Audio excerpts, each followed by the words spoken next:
ชี้แจงกันวุ่นเลยนะคะไปดูว่าเป็นดราม่าเลยนะครับเกิดขึ้นหลังจากที่คุณเศรษฐาทวีสินท่านนายกรัฐมนตรีและรัฐมนตรีว่าการกระทรวงการคลังให้สัมภาษณ์ตั้งแต่ก่อนจะไปญี่ปุ่นแล้วนะครับเมื่อวันที่14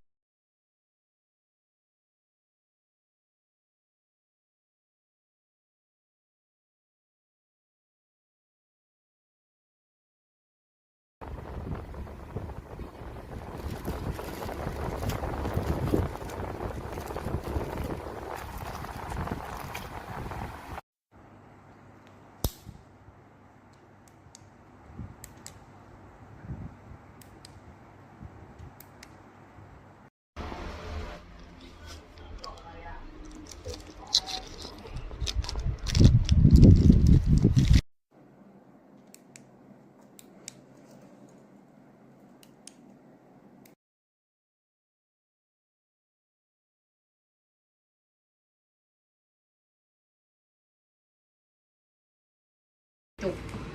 มันก็เลยแตกออกไม่ได้ในความที่